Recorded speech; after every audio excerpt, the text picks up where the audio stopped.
Hello everyone. This is a beginner's guide to drum brakes. In this video I'm going to show you some of the tools that will be very helpful if you want to do your own drum brakes. I have a drum brake assembly back in my storage bin here. We're going to be in a second, and I'm going to show you and demonstrate how a couple of the tools work. And a lot of the drum brakes out there are the same, are very similar in design.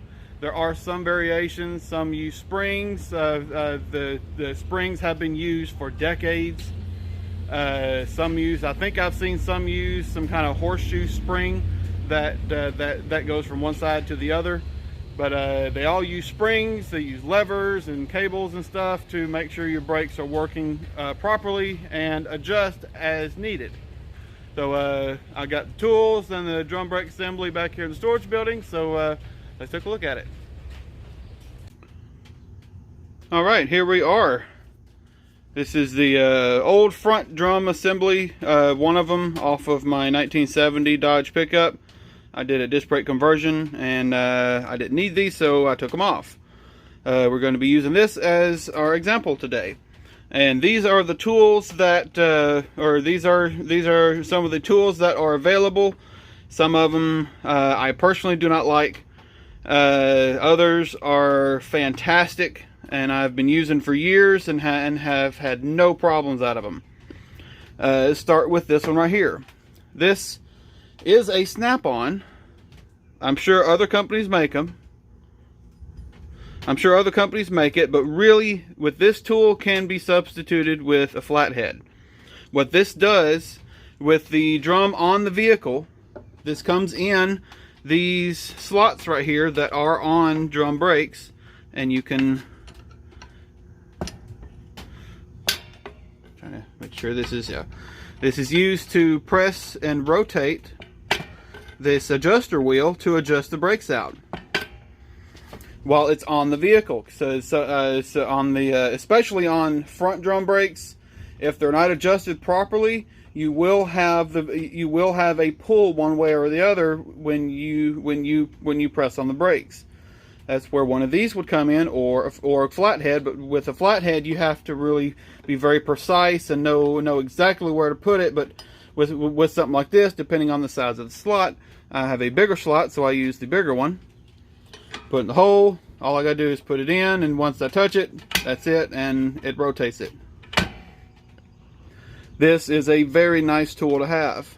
Not required, but still a very nice tool to have if you can find, if you can afford this. I don't even know how much it is, but if you can afford this snap-on, this is really old. I honestly don't know how old this is, but if you can find a snap-on or other equivalent of this, would be very helpful. Now let's move to this one. I think there are different cup sizes you can get depending on your brakes, but what this does, let's get a close-up on this brake shoe hold down. It'll focus. There we go. There's a pin that has a slot on the end of it, and this cup right here has another slot. What you would do is push this down, rotate it. Of course, you would naturally, let me see if I can get this with one hand.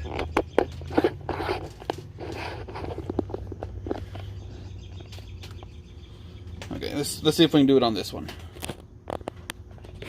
You would hold your finger on the back side of the pin, push that down, rotate. Sometimes you might have to do it a couple of times, though. It's right there. Right there. That was really easy. Then you take it off, and then you're taking off the shoe. Put it back on. It's just reverse order. Just line up the slot and turn, and there you go.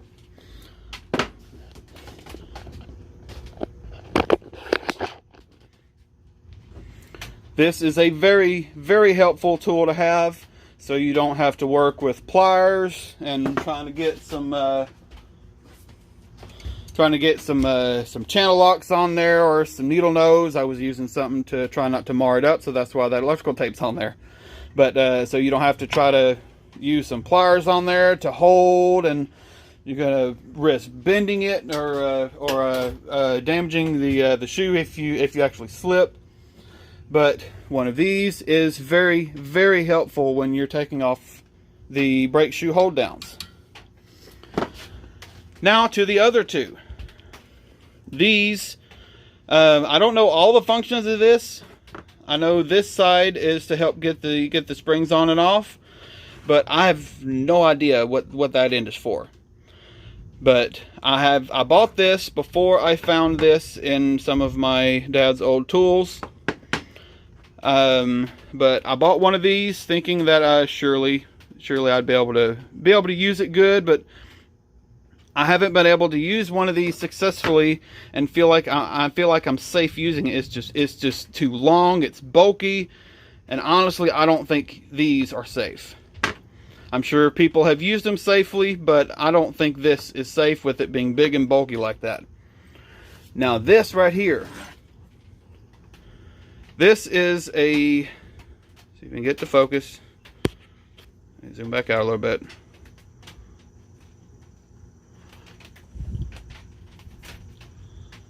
I get the part number, yeah. It is again, this is Snap-on, but if you could find a cheaper equivalent, this is a Snap-on BT11. This is a very old tool, but I know they still sell these. If you can find a Snap-on or equivalent of this tool, it would be extremely helpful. What this is for, that little hook right there, when the springs are on a top anchor right here, and they're going to the shoes that pull it to that pull it in. What this does, see if I can zoom in on there. There we go. What this tool does, it goes around this stud right here, goes on that pin, and all you got to do is rotate it back, and there you go. That is very, very easy to take off. If you don't have this tool, you are fighting these springs with pliers, and that is not very safe, because you can damage other stuff and potentially hurt yourself if you're not using the right tools. But this is a very, very nice tool to have when doing drum brakes. If you plan on doing your own drum brakes, I would highly recommend investing one of these. Now, this other end, this is actually supposed to be straight. This is bent. I don't know how it got bent. But this other end has a hook on it. Has a little tangs on there and a little hook. What that does, you put the spring around there, put the hook on there,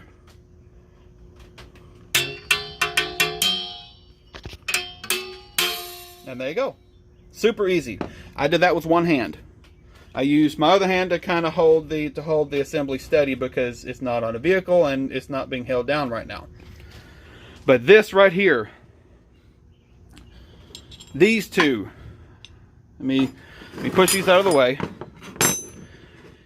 Even if you don't want to invest in one of these, because honestly a flathead can do it. If you have a flashlight, you can honestly see where it is, and you can actually see where that is through that adjuster slot, and use a decent flathead to actually adjust that. So even if you don't want to get one of those, forget that. I would highly recommend you investing in these two right here. This is Snap-on, but this is actually a performance tool. I think I picked this up at O'Reilly Auto Parts. So I would if you do plan on doing your own drum brakes, if you're a novice to automotive repair and you want to get into doing your own brake work as a start, and you get to getting your wheel off and then seeing all these springs, and it might be intimidating and all that, but it's really not that hard if you have the right tools. Now for down here, this cable is on a lot. I don't think it's on all drum brakes, but it's I think some actually use all springs, but a lot of drum brakes use this cable. What this cable does is it attaches to a bracket that stops the adjuster from backing in, from going back in after it goes out. See if I can rotate this where you can see it. It's really tight. I might have to use that tool.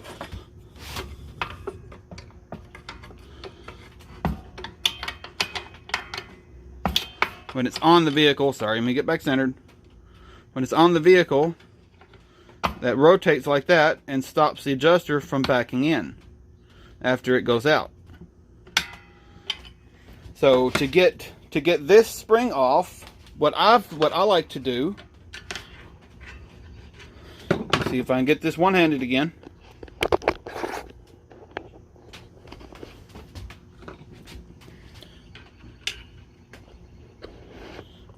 Really need to have a better system.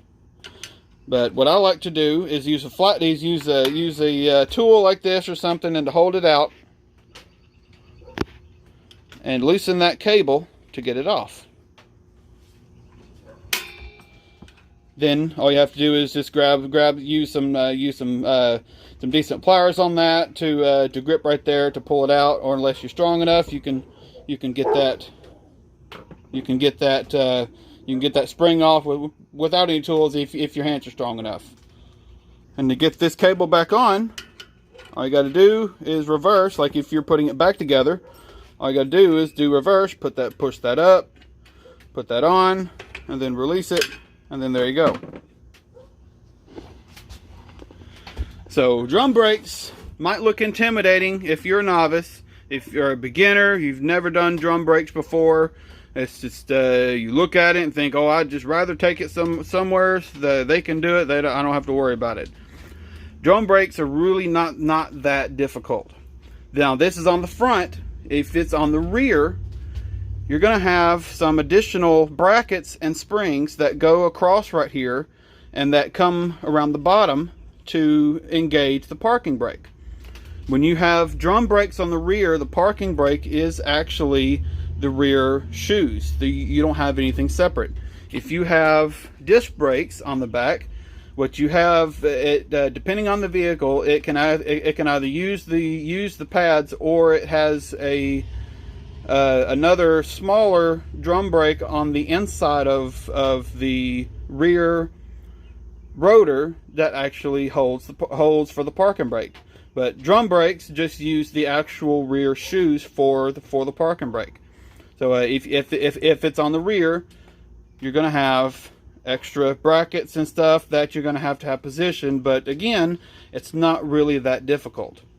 When you're putting it together, these hold downs right here, and these initial hold downs as you're putting the new shoes on, really do hold a lot of stuff together, including this bottom adjuster right here. It holds everything together enough to get the springs on, and it's really not that hard.